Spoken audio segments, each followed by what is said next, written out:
aqui nossa live, tá, galera? E no decorrer da live a gente para um pouquinho, olha o chat, tá? Porque tem muita questão hoje para a gente discutir. Deixa eu colocar os slides. João, se quiser me interromper alguma coisa, pode interromper, viu? De vez em quando eu vou pedir tua opinião com relação a algumas questões aqui. Eu vou apresentar rapidamente aqui algumas questões importantes, mostrar livros importantes sobre esse tema para vocês, conversar um pouco sobre essa questão das terras altas e os povos do mar. E em seguida, logo em seguida, o João também já inicia, tá, galera? Mas em alguns momentos aqui eu vou pedir a opinião dele, porque é legal esse debate também, apesar de que nossas lives são mais estilo aula, tá bom? Então, sejam muito bem-vindos, todos que estão chegando. Peço que compartilhem bastante esse conhecimento, tá? Que é muito importante. Então, galera, a gente vai falar sobre as terras altas de Canaã, os reinos ali do norte, Israel Norte, Judá, Reino do Sul, de Canaã. Lembrando que Israel Norte, esse estado das terras altas de Canaã, não tem nada a ver com Israel de hoje, que é outra criação, tá? Então, só para a gente não confundir, eu sempre falo isso, né, quando eu abordo esse tema. O Israel Norte, a gente vai ver que realmente é totalmente diferente, né? Porque esse Israel de hoje é uma invenção, é outra invenção, com muita política no meio, né? E usando essas narrativas, né, do Pentateuco, Torá, Antigo Testamento, né, narrativas mitológicas. E aqui é uma representação muito conhecida que a gente tem referente aos povos do mar. Muitos dos documentos que a gente tem referentes a esses povos do mar, eles estão no Antigo Egito. E um deles, essa representação aqui, é um desenho, uma representação feita a partir de uma iconografia que está na parede do templo mortuário do Ramsés III, né, em Medinet Habu. Tá, pessoal? Vou falar melhor dela mais na frente, mas essa iconografia aqui é muito importante, mostrando realmente os egípcios combatendo esses povos do mar. Depois, esses povos do mar, como os filisteus, eles vão se tornar vassalos do Egito. Os faraós egípcios acabam meio que fazendo uma espécie de acordo com eles. A gente vai ver isso, né? Permitindo eles se estabelecerem ali em determinadas regiões. Eles passam a pagar tributos ao Egito, né? Se tornam vassalos ali do Egito. E era uma forma do faraó garantir ali aquela proteção daquela faixa litorânea, porque eles permitindo que esses povos, no caso dos filisteus, né, um dos povos do mar, filisteus, no caso deles se estabelecendo na costa, seria uma forma também de proteger ali boa parte da região de Canaã, impedindo que novos povos do mar, já que a gente tem vários grupos, a gente tem muitos grupos vindo da Anatólia, filisteus, a gente vai ver que é mais ali relacionado ao mar Egeu, o Império Micênico, né, a antiga Grécia, então a ilha de Creta, né, eu vou mostrar, o João também vai mostrar, que no caso dos filisteus é mais são originários dessas regiões, mas a gente tem povos do mar da Anatólia, vários grupos diferentes da Anatólia, e eles inclusive guerreavam entre si por territórios, né? Ninguém sabe o que aconteceu que fez com que esse pessoal começasse a procurar novas terras, né, saíssem dos seus locais. O Israel Finkelstein, num dos livros dele, eu vou já mostrar um livro dele para vocês, mas num dos livros dele, inclusive a Bíblia Desenterrada, né, que é o que mais lido, acredito eu, mais comentado, né, lá ele fala também muito dos povos do mar.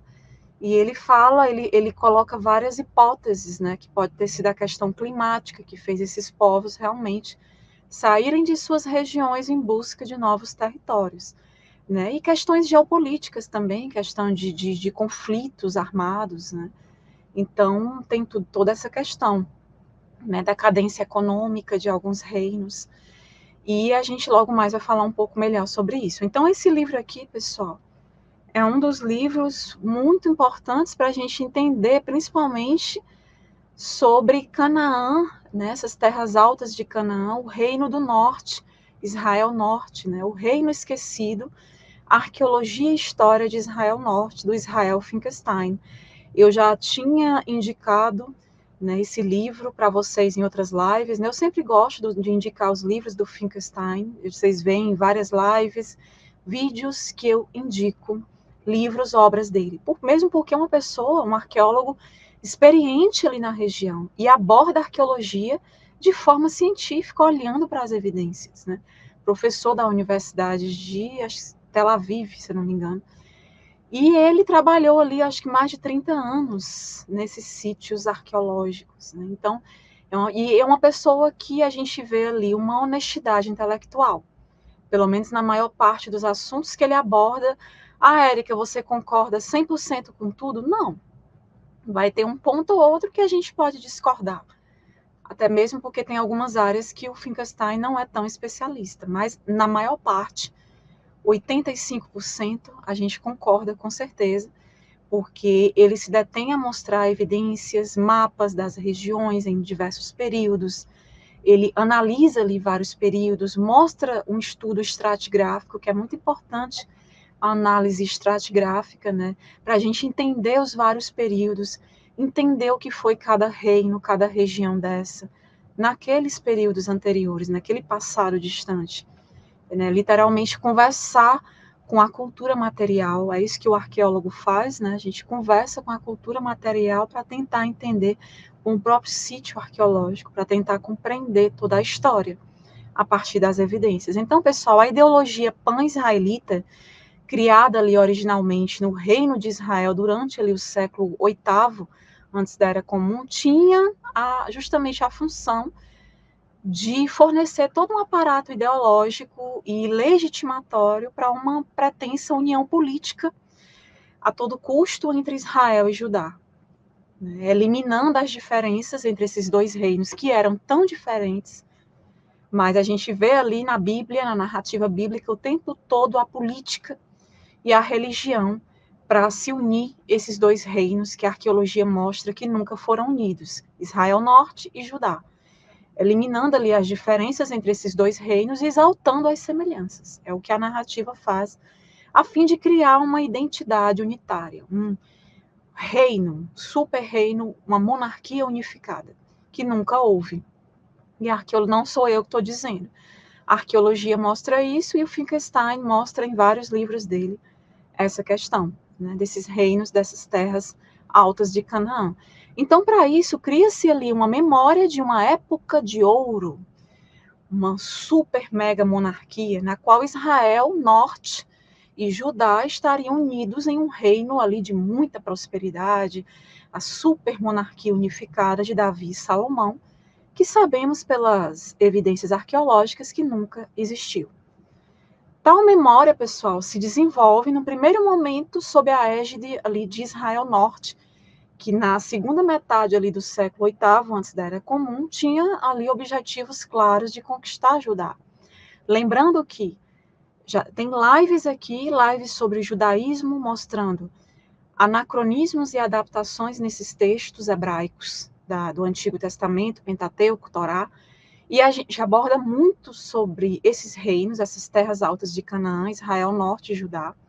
E um dos últimos vídeos que eu postei, eu mostro até lá em mais detalhes a própria geografia, geologia dessas regiões, tá? Um dos últimos vídeos postados no canal, quem não viu depois veja, que são as terras altas de Canaã, a Palestina e os assírios, mostrando como que os assírios foram decisivos para estabelecer essa geopolítica, né? E como que eles influenciaram também a construção dessas narrativas, né, que viriam a gerar o próprio judaísmo. Então, é interessante a gente aborda aqui em vídeos, em lives, né, para que fique cada vez mais bem entendido esse assunto. Então, no segundo momento, pessoal, essa memória, essa tal memória que eu falei, foi apropriada ali por Judá. Judá pegou muito do que era do Reino do Norte, Israel Norte, e colocou ali no sul, como se fosse de Judá, né? As narrativas judaítas. Elas foram construídas, o João fala muito sobre isso também, né? Que desejava legitimar a conquista ali dos territórios que em outro momento pertenciam ali ao reino de Israel Norte, a parte norte, né, no fim do século VII antes da Era Comum, sob o governo ali de Josias. né, que é colocado ali entre 648 e 609 antes da Era Comum. Então aqui, pessoal, aqui esse pan-israelismo ele foi enriquecido de todo um corpo literário, muitas narrativas, né, elaboradas tardiamente, em outros períodos, organizado ali pela escola deuteronomista, para criar essa tradição de um reino unido utópico entre Israel Norte e Judá, governado ali pelo judaíta Davi, né, a monarquia davídica, que a gente sabe que até agora nada, né, de evidência.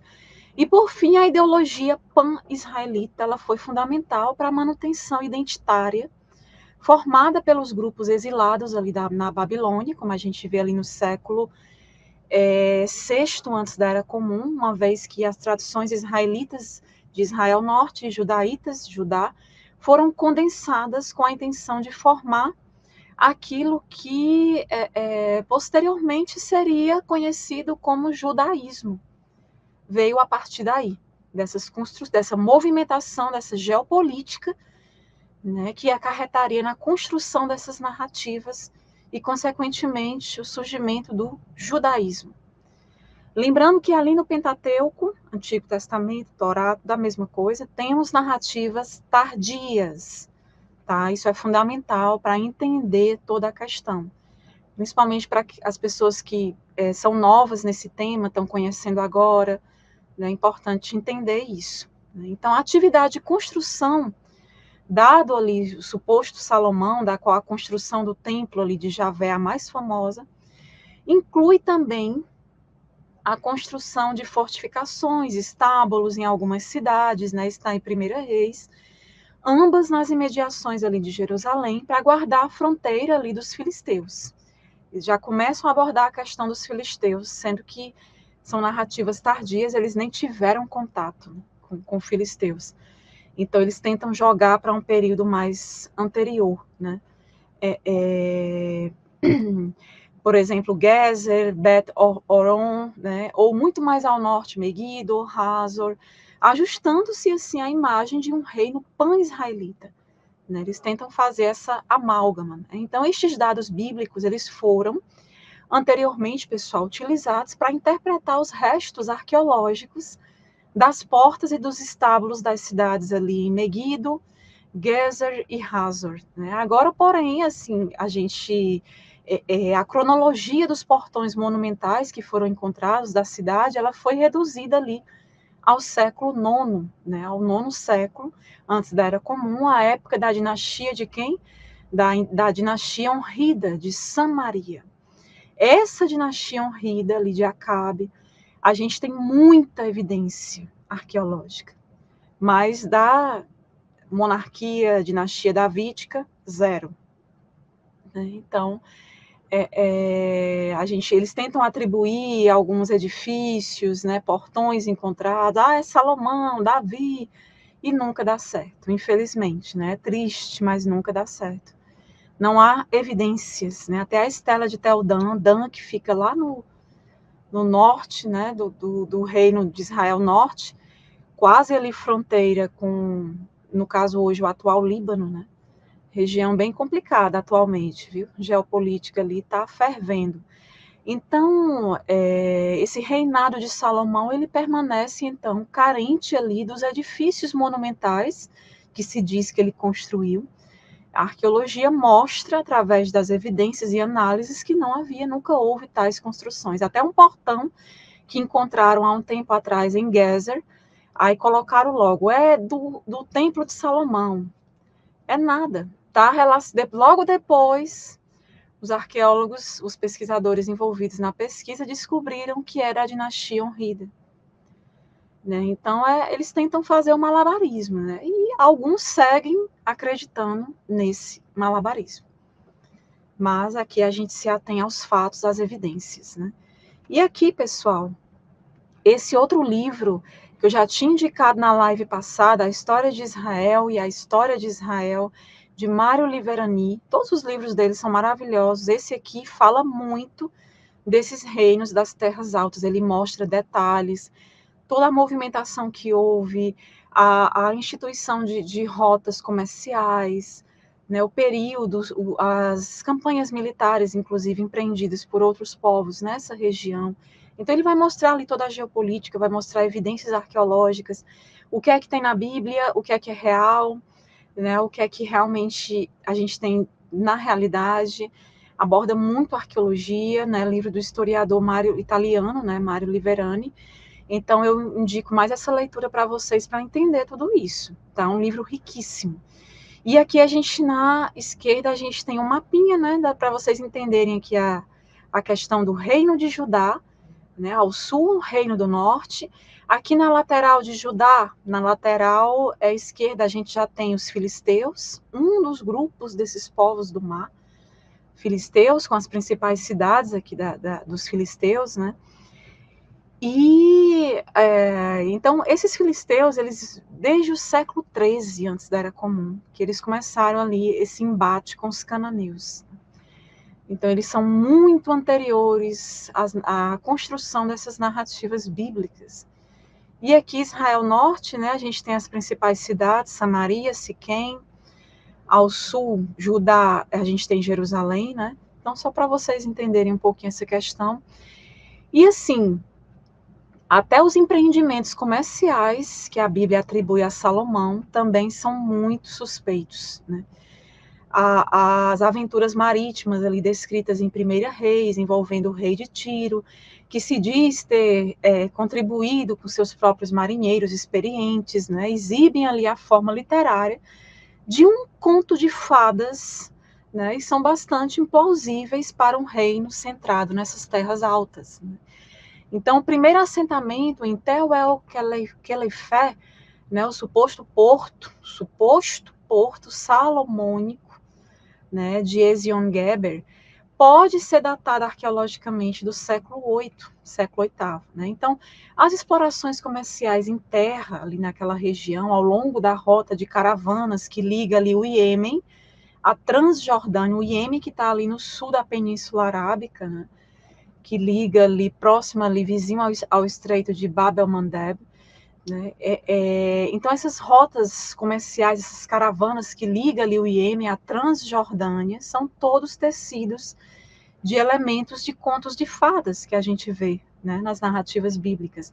Até a chegada da rainha de Sabá, né, eles colocam na narrativa, né, atraída ali pela fama da sabedoria do suposto Salomão. Então, são todas historicamente bastante implausíveis. Inclusive, eu já desmistifiquei aqui essa história da rainha de Sabá, né? Tem uma live aqui só sobre ela, e é importante para a gente entender o que é que esse mito quer nos dizer. O que é que estava acontecendo em determinados períodos, a geopolítica dessas regiões. E é para isso que esse mito da rainha de Sabá é usado. Quem não viu ainda, depois veja na live sobre ela, eu explico detalhes. Então, essa importante rota, pessoal, de caravanas foi de fato aberta ali no século X, mas esse mito da visita da rainha de Sabá, continua a ser o quê? Uma construção literária com intuito, tinha um objetivo principalmente geopolítico naquela época, né? Então, é uma construção literária, né, incrível ali a nível sociopolítico. As rotas de caravanas são para comerciantes, não para rainhas. A gente já vê um problema aí, né? E também a nível geoeconômico, o reino de Salomão ele ficou isolado do tráfego ali do tráfego ali do século X, incapaz de exercer qualquer controle sobre a rota comercial que partia do Iêmen, né? Passava ali através da Transjordânia e seguia para Damasco, bem ao norte, né? Ali Síria, região atualmente da Síria, né? Antigo Império Assírio. Então, a gente vê que são narrativas construídas, por isso que são narrativas tardias. Eles se referem a uma geopolítica ali de outro período e utilizam as histórias desses povos, encaixam ali nas suas narrativas, né, de construção desses reinos, dessas terras altas de Canaã. Então, pessoal, a gente tem que ter muito cuidado com isso, né? Analisar direitinho. Por exemplo, aqui eu vou mostrar também, Ó, aqui a gente tem a campanha de um faraó, do Sheshonq. Aqui é uma imagem que está no livro do Liverani, que eu indiquei para vocês no slide anterior. História de Israel e a História de Israel. É muito interessante porque esse livro é cheio de mapas, mostrando aqui rotas. Ó, aqui são as rotas da campanha militar do faraó Sheshonq. Vou já falar desse faraó, né? Então, esse faraó ele é muito usado pela Bíblia. A Bíblia pega a história dele, utiliza ali de forma deturpada. Você vê que nesse mapa aqui a gente tem várias rotas que ele utilizou, principalmente o guia dele era exatamente as rotas aqui do litoral, né? Essas regiões litorâneas sempre foram muito importantes ali para os egípcios, né? Para os faraós egípcios, quando eles empreendiam campanhas militares para essas regiões aqui. A gente vê muito isso, né? Com Amós também. Então, você vê que ele, quando chega, ele não passa por Judá, ele faz ele circunda Judá. Jerusalém, ele nem faz questão. Por quê? Porque Jerusalém, nesse período aqui, não era praticamente nada, né? Era subdesenvolvida. O interesse de Sheshonq era no norte. Você vê várias localidades aqui no norte, Israel Norte, né? O estado do norte dessas terras altas de Canaã. O interesse dele era o norte. Tá? Tanto que é comprovado isso. É comprovado, vou já mostrar para vocês os cartuchos faraônicos, né, os cartuchos com hieroglíficos que a gente lê ali no templo de Karnak, numa das paredes do templo de Karnak, que são relacionados a esse faraó, onde ele descreve ali vários povos que ele conquistou nessa campanha. Agora, eu pergunto, ele cita Jerusalém? Não, nenhuma vez. E a Bíblia? A Bíblia cita.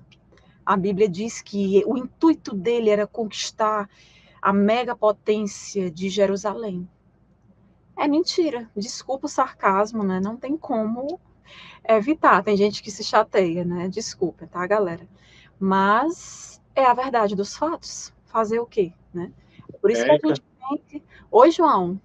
Na Bíblia está Sezac, né? Na Bíblia. Porque o nome dele é Sheshonq, né? Sheshonq I, ou Sezac. Né? Ele tem geralmente os faraós egípcios, né? Eles têm, às vezes tinha mais de uma denominação, então ele tem esses dois nomes, né? Então a Bíblia usa toda a campanha militar empreendida por esse faraó, distorce, coloca ali como se o alvo dele fosse Judá, o Reino do Sul, Jerusalém, que era uma potência, né? Só que a arqueologia mostra algo completamente diferente. Então, pessoal, o período formativo dos reinos ali, desses reinos, né, do sul, Judá e Israel Norte, termina com um acontecimento traumático. Que acontecimento foi esse? Justamente essa campanha militar desse faraó Sheshonq ou Sisac, né, através ali de toda a Palestina. Ali foi no período, pessoal, de 925 antes da Era Comum. Ora, Jerusalém mal existia nesse período, não era praticamente nada, subdesenvolvida total. Ela vai começar... Oi, João. Aí já cai por terra já o reinado do Salomão, né? Cai por terra, aqui já era, já foi. Refutado Salomão e companhia, né? Não tem como. Isso tá, essa campanha militar está toda documentada no Egito. E ela foi toda documentada, então é por isso que a gente sabe. Ai, Érica, mas a Bíblia não está mentindo, tá? Ela mentiu para você, sinto muito. Então, esse período aqui, pessoal, é 925 antes da Era Comum, tá? Século X. Então, os escritores da narração bíblica, eles usam esse episódio dessa campanha militar de Sheshonq, olha aí, eles vão pegar esse episódio para dividir os supostos reinos unidos que nunca foram unidos, de Judá e Israel Norte, dessas terras altas de Canaã. Ou seja, ele usa essa narrativa que ocorreu lá atrás, muito antes de quem estava escrevendo. Ele usa isso, essa história egípcia desse faraó, para dizer, olha, foi um evento traumático e ele causou a separação desses reinos das terras altas de Canaã, Israel Norte e Judá.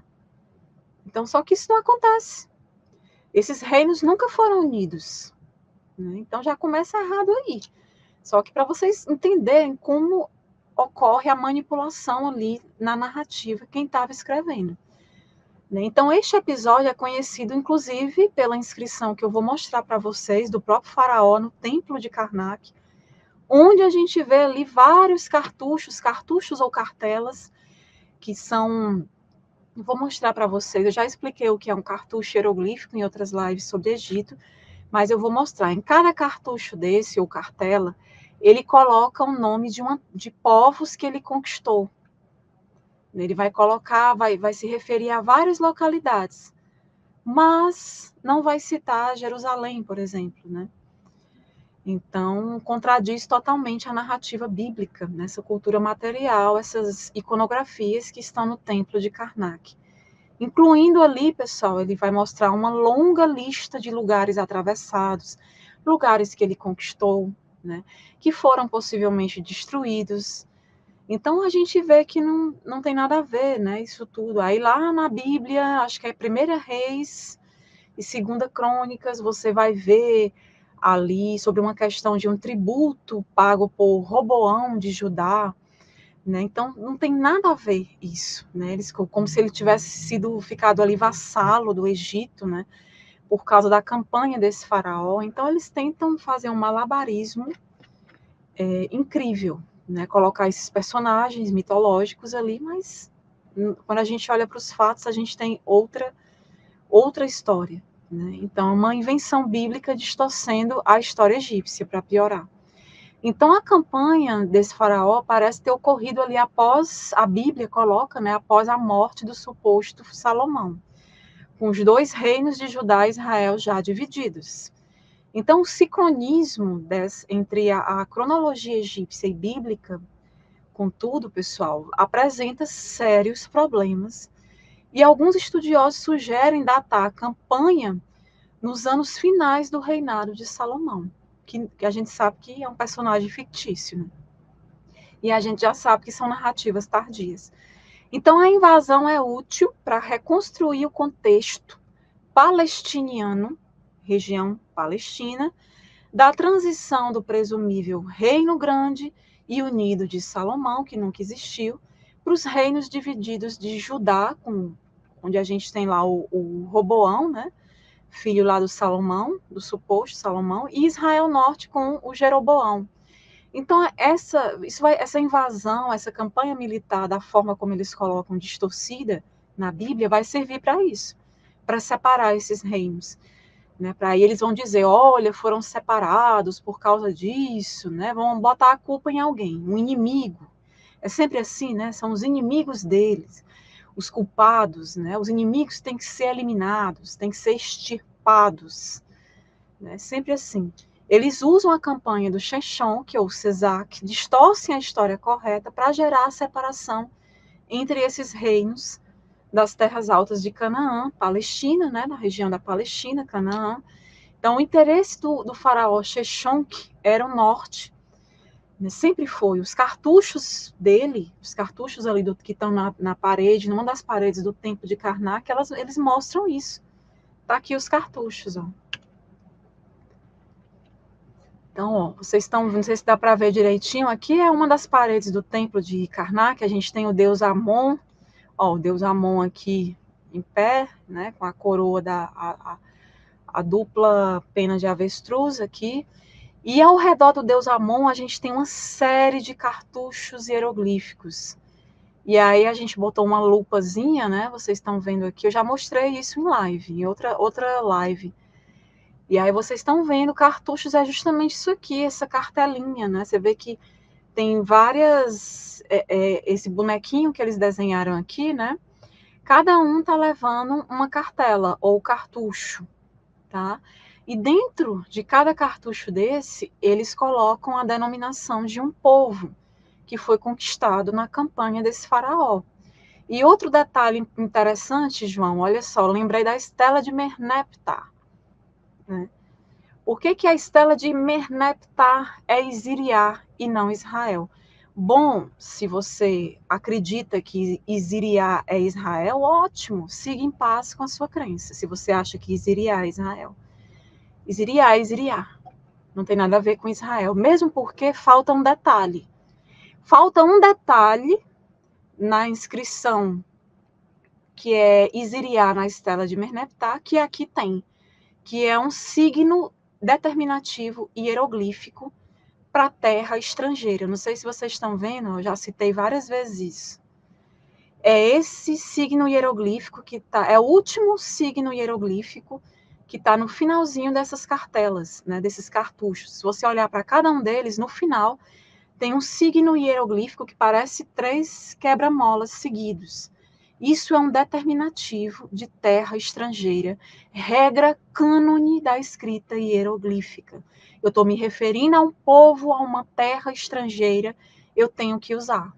Tá? E está aqui, ó, você vê em todos os cartuchos do faraó Shenshonq e várias outras situações, vou mostrar outro mais na frente, a gente vê o determinativo hieroglífico para a terra estrangeira. Mas nós não vemos na estela de Merneptah, quando se refere a Isiriá. A gente vê quando o Merneptah se refere aos líbios, você vê esse determinativo. Mas quando ele escreve Isiriá, não temos esse determinativo. Para bom entendedor, né, isso já basta, né? Então, galera, aqui nessa imagem é esse relevo do templo de Karnak mostrando vários prisioneiros. Né? A gente tem aqui ó, vários cartuchos hieroglíficos, cada um mostrando um determinado povo que ele conquistou, né? Prisioneiros dele. O Egito ali, pessoal, que passaram ali por um longo período de declínio e uma retratação, uma retração do palco internacional ali, perdeu algumas batalhas, né?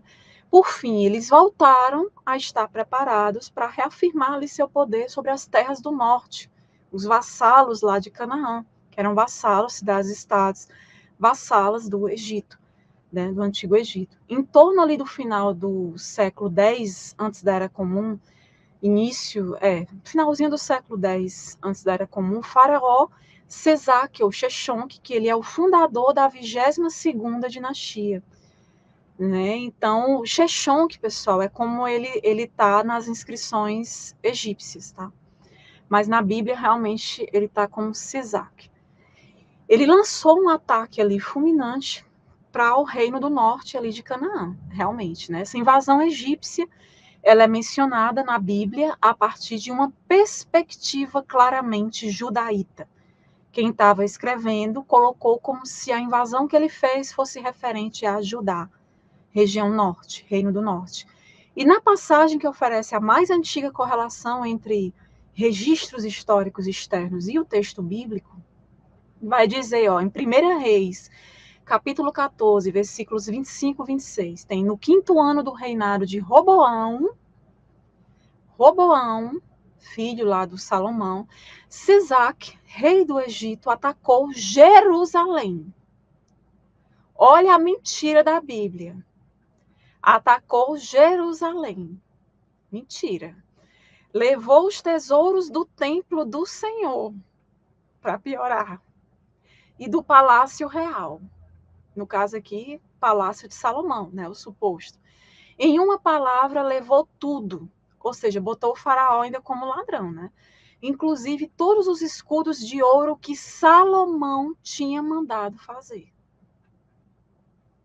Isso está em 1 Reis 14, capítulo 14, versículos 25 e 26.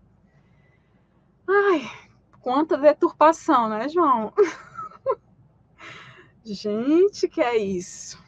Quanto mais eu estudo, mais eu fico abismada com essas coisas. A gente chama isso de evidência externa, o que vai corroborar aquilo que é verdade ou não verdade na Bíblia, não é a própria Bíblia, mas a evidência externa que a gente encontra nos materiais extrabíblicos, principalmente desses povos, dessas culturas e desses impérios que comandaram ali, né?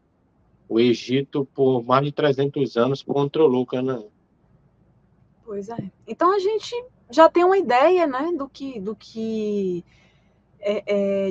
de porquê disso, né? Toda essa manipulação que houve, né, colocando, quer dizer, a gente vê que ele nunca se interessou para ir para Jerusalém, para Judá, ele contorna Judá. O interesse dele realmente é na região norte, no Reino do Norte, Israel Norte, né? Vale de Jezrael, né? Então a gente, Siquém, né, várias outras localidades, a gente vê o nível de deturpação. Inclusive, esse faraó pertencia a uma família líbia, tá? Entre os líbios. Família líbia de Bubastes, atual Telbasta, tá? Então, assim, é complicado, pessoal. Tirem aí suas conclusões, tá? Mas eu acredito que ficou muito óbvio. E aqui é um fragmento de uma estela de Sheshonq, que foi encontrada em Meguido.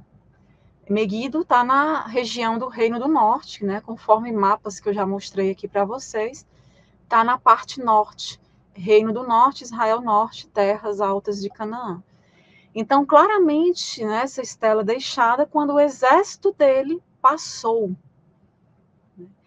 E mostra como as reivindicações ali egípcias sobre a área ainda eram prosseguidas de forma realista ali no final do século X. Então, é mais uma comprovação ali de toda a campanha que ele empreendeu, né? Um fragmento de uma...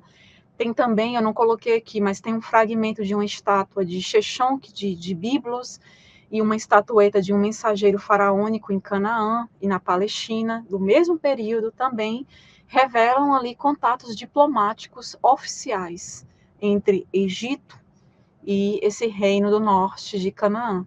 E a campanha de Sheshonq, ela foi usada e ainda é, né, de forma demasiado ali sistemática, né, para datar todas as destruições de locais palestinianos, porque eu estou falando de Palestina, Canaã, atribuídas mais ou menos a esse período. Então, resumindo aqui, o interesse dele sempre foi o norte, região norte da Palestina, de Canaã. Israel Norte era um estado da Palestina, né, de Canaã, certo?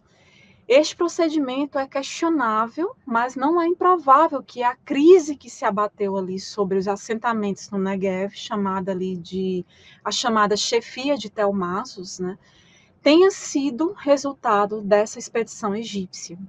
E também é também certo ali que a campanha desse faraó líbio, né, marca uma forte ruptura, né, e pode ser utilizada na periodização arqueológica para separar ali a Idade do Ferro I da Idade do Ferro II, bem como também, pessoal, na periodização histórica ali para marcar a conclusão da Idade Formativa, a última explosão da presença egípcia ali naquela região e uma fusão definitiva ali do mosaico palestiniano num número limitado de estados, de cidades-estados, juntamente com a absorção ali da oposição entre as duas culturas, né, que caracterizaram ali aquela era anterior. Então a gente vê todas essas questões e essa região acabou se tornando vassala ali do Egito, né? Passaram a pagar tributos ali ao Egito, tá?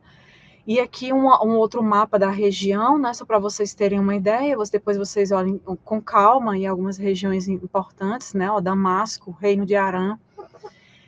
Aqui na direita a gente tem um mapa, né, relacionado ao Reino de Israel Norte, terras altas de Canaã, o estado do Norte, né, a gente ali está de 925 a 800 antes da Era Comum, aqui nesse período estava dessa forma, tá? Depois vocês deem uma olhada com calma, tá no livro, inclusive, do Mário Liverani. Então, após a morte de Salomão, do suposto Salomão, né, o relato bíblico, ele situa um cisma, uma divisão dessas tribos de Israel, da casa de Davi, né, que ocorreu numa assembleia ali em Siquém, uma das cidades importantes ali da região norte. E aqui, como resultado ali do excesso de impostos, né, a gente vê essa passagem, o governo do herdeiro, né, de Salomão, Roboão, ele foi rejeitado, E Jeroboão, anteriormente, o oficial em Jerusalém encarregado da corvéia, né, ele foi eleito rei, né, da região norte. Então, essa história, essa narrativa bíblica tardia, né, ela serve para ligar o presumível Reino Unido davídico salomônico, que sabemos através da arqueologia que nunca houve, à realidade posterior da separação permanente de dois centros de poder político em Jerusalém, em Judá, né, a gente começa a ter dois centros de poder, né, a partir daí, na narrativa bíblica. A gente tem Jerusalém, no Reino do Sul, Judá, e Siquém, representando ali o Reino do Norte, Israel Nórdico. Vocês estão vendo aí essas cidades marcadas no mapa, né, nos mapas. Então, é narrado ali de forma, como é que eu posso dizer?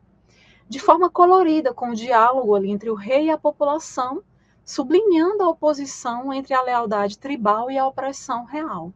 Tem uma passagem que diz, né, que acho que está em 1 Reis, se eu não me engano, meu pai tornou pesado o seu jugo, mas eu aumentarei o seu jugo. Meu pai te disciplinou com chicotes, mas eu te disciplinarei com escorpiões. Então tem essa passagem, né, lá tá em 1 Reis. Então a chegada de Onri, falando um pouco agora de Israel Norte, né, desse reino do norte, a chegada de Onri ao poder marca ali a dinastia Onrida, né, marca uma mudança ali decisiva no desenvolvimento político, institucional também e econômico do reino de Israel Norte. Né? Então, Onri, ele reinou cerca ali de 10 anos, né, de 885 a 874. Dele, a gente tem, dessa dinastia Onrida, a gente tem muitas evidências arqueológicas, tá? Tanto que muito do que tentam atribuir à dinastia davídica, na verdade, está relacionado à dinastia Onrida, né? Então, e o filho dele, Acabe, né, o filho do Onri, reinou ali cerca de 20 anos, ali de 974 a 853. Você vê que já é um período bem anterior, né? E esta sólida dinastia passou então a ser conhecida por esse nome de Casa de Onri, né, que os assírios usavam para designar realmente Israel Norte, né? Então, os 30 anos de estabilidade, de crescimento ali dos israelitas que estão ali em Israel Norte, lembrando que esses israelitas de Israel, Érica, são os israelitas ali de Israel Norte. O que é esse pessoal? Na verdade, é uma mistura, né? É uma mistura de povos cananeus, de outros povos que passavam ali pela região, que invadiram essas regiões. A gente tem uma miscigenação, na verdade, né? Então, os 30 anos de estabilidade e crescimento ali desse Israel Norte não foram uma conquista isolada, mas são consistentes com a área levantina como um todo, né? Assim, por isso que houve muita miscigenação de povos, né? Durante esse mesmo período ali em que Israel Norte avançava, né, se desenvolvia, os reinos arameus de Damasco e Hamat, né, também se consolidaram, seu tamanho e poder também aumentaram. Um reino unido de Tiro e Sidom, ali na Fenícia, foi formado. Reino de Moabe foi formado a leste ali do Mar Morto. Todo o mosaico sírio-palestiniano foi assim, como é que eu posso dizer, concluído, substituindo a instabilidade do período formativo, aquele período de formação instável, e alcançando a sua forma e tamanho ali definitivos na forma de unidades políticas maiores. Então, a principal conquista de Onri foi a construção da nova capital que ele estabeleceu ali na região norte, Samaria, que o texto bíblico, com evidente preconceito ali anti-samaritano, a gente consegue ver isso, dispõe ali num único versículo sobre essa questão, que está em 1 Reis, capítulo 16, versículo 24. Inclusive, pessoal, dessa dinastia Onrida, como eu falei, a gente tem muitas evidências, ao contrário da monarquia de Davi e Salomão, que não se tem absolutamente nada, né? E agora, passando aqui rapidamente para os povos do mar, falar um pouquinho aqui para vocês deles, antes de passar para o João, né? Aqui, olha, pessoal, a gente tem novamente a iconografia que está ali no templo mortuário, tá, de Ramsés III, em Medinet Habu, e aqui na esquerda a gente tem o nome povos do mar em hieróglifos. Eu tenho uma transliteração em egípcio clássico e tenho aqui em hieróglifos, né? A tradução dessa inscrição hieroglífica é povos do mar, tá? A transliteração e a tradução, né? Então você vê o que nesse hieróglifo aqui? Povos do mar. Você vê de novo o determinativo, signo hieroglífico, determinativo de terra estrangeira, que é esse quebra-molas, em 3 quebra-molas aqui que a gente tem. É o determinativo de terra estrangeira, de um povo estrangeiro. Toda vida que eu me refiro a uma terra estrangeira, a um povo estrangeiro, eu tenho que usar esse signo hieroglífico, esse determinativo. Regra cânone da escrita hieroglífica. Tá? Eu sempre bato nessa tecla porque alguns ainda não compreenderam. Então, esta cena aqui, famosa, da parede norte ali de Medinet Habu, em Medinet Habu, onde está o templo mortuário de Ramsés III, né, ela é usada frequentemente para ilustrar a campanha militar egípcia contra esses povos do mar, naquilo que veio, que a gente conhece ali, como a Batalha do Delta. Né? Embora, assim, pessoal, os hieróglifos não mencionem os inimigos do Egito, eles descrevem-no simplesmente como sendo de países do norte, né? Colocando ali como povos do mar. Né? Então, os primeiros estudiosos notaram ali as semelhanças entre os penteados que esses povos do mar usavam, né? Os acessórios que eles usavam, né? Usados pelos combatentes e outros relevos em que tais grupos são nomeados. Então, eles começaram a entender de onde eles estavam vindo, porque eles vinham do norte. Né? Aí tem o pessoal do mar Egeu, né? Ali Creta, da Anatólia, também e outras mais regiões. Então, eram vários grupos de povos para formar povos do mar. Filisteu é apenas um desses grupos. Tá? E só um adendo, esse templo mortuário de Ramsés III, onde a gente tem, né, essa inscrição do sítio ali arqueológico de Medinet Habu, é uma estrutura importante do período desse novo reino, né? Novo reino, lembrando que o novo reino foi instituído ali no Egito após a expulsão dos Ixos, na necrópole ali de Tebas, em Luxor, no Egito, tá? Então, além do seu tamanho, importância arquitetônica, artística, né, esse templo é conhecido por esses relevos que circundam, né, circundam várias partes dele, né, por protagonizar a derrota ali desses povos do mar durante o reinado de Ramsés III. Ele empreendeu campanha militar ali contra esses povos do mar que estavam adentrando ali Canaã, as cidades-estado vassalas do Egito. Né? Então, faraós empreenderam campanha, né, campanha militar contra esses povos. A principal, porém, simples de todas as evidências para esses povos do mar está baseada justamente em textos e em ilustrações egípcias. Aqui é só uma delas, tá? E a outra informação importante sobre esses povos do mar vem também das fontes hititas, né, onde a gente tem muitos dados arqueológicos. E a Bíblia hebraica, em diversos trechos da sua narrativa, ela vai mencionar batalhas entre os filisteus e o chamado povo israelita. Olha só. Deturpando muita coisa. Né? Lembrando que os povos do mar são constituídos por diversos grupos, filisteus é apenas um deles, originários do mar Egeu, como eu falei, Império Micênico, Antiga Grécia.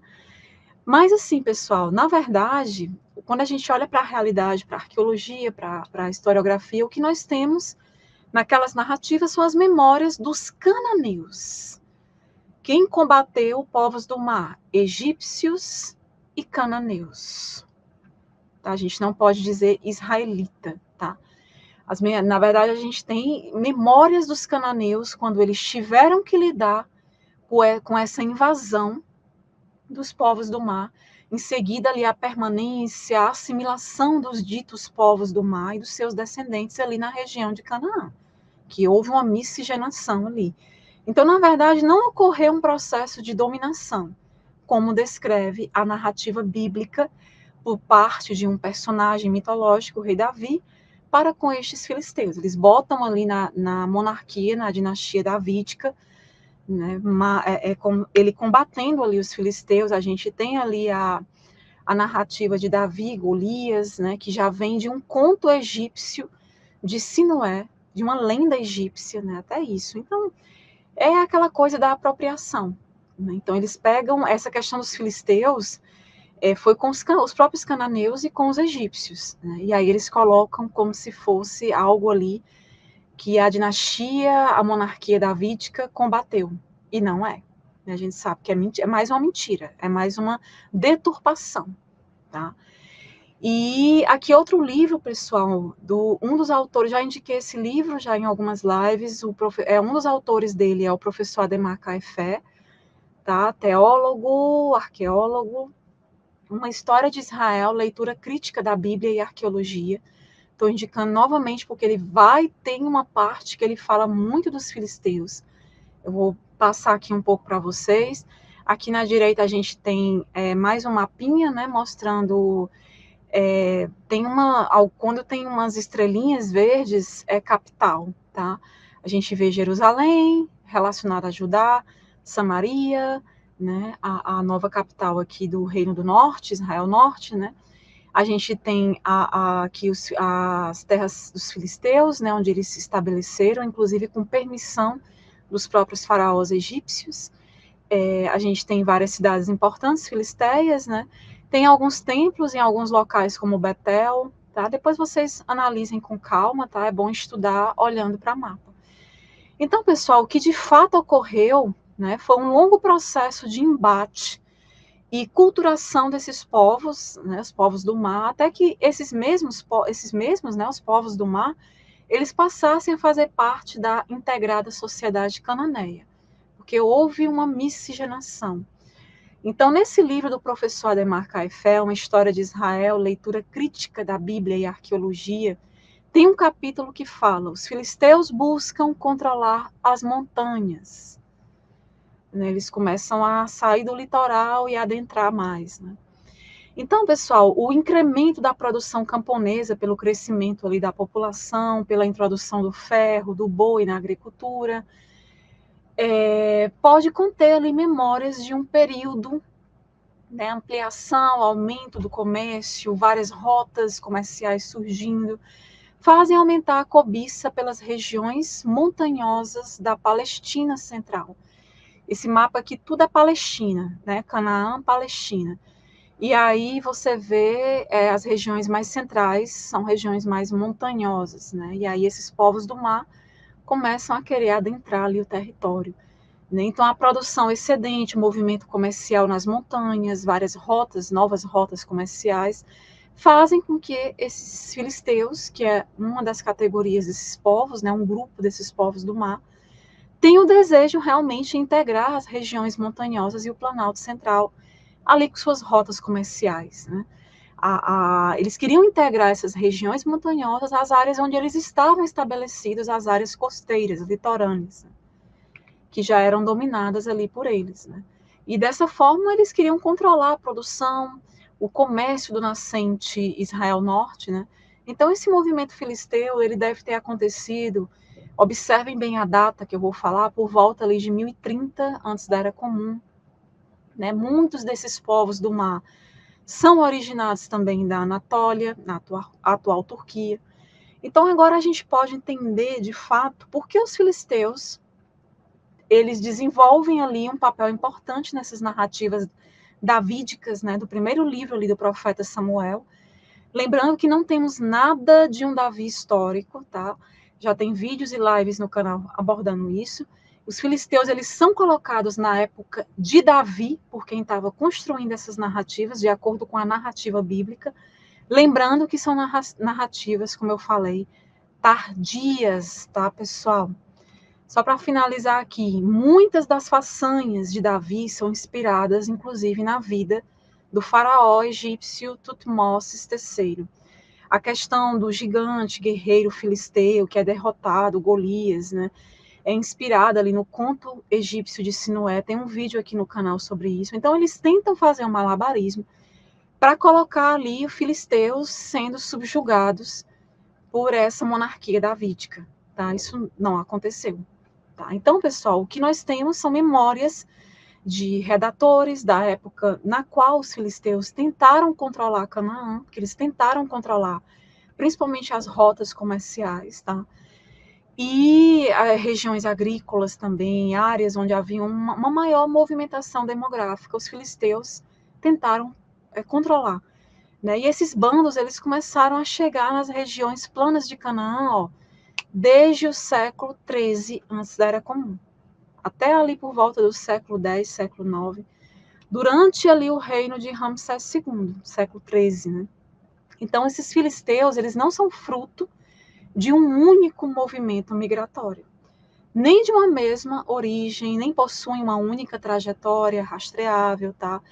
E a ascensão da cultura filisteia, para finalizar, se deu após ali um longo e complexo processo. Não foi algo rápido, você vê que foram vários períodos, foram vários anos, né? Foi um complexo processo que ocorreu ali durante várias décadas, com vários eventos migratórios. Tá? Inclusive, diversos outros povos se amalgamaram ali aos filisteus. Durante um período, assim, inclusive os filisteus, eles se tornam vassalos do Egito. Eles vão se tornar vassalos, o faraó egípcio permite que eles fiquem ali naquela região litorânea, né? Ocorre uma cobrança de tributos, né? Tem toda essa questão. Mas a Bíblia faz o que? Ela mostra diferente. Ela diz que esses filisteus se tornam vassalos de Davi, que é mentira, nunca aconteceu isso. Discrepâncias, né? Muitas discrepâncias. Éric, o palestino vem da região toda, ali tudo sempre foi Palestina e ainda é. A gente teve períodos de ocupar, o próprio Heródoto, no século V antes da Era Comum, já se referia a toda aquela região como Palestina, e eu já provei isso aqui.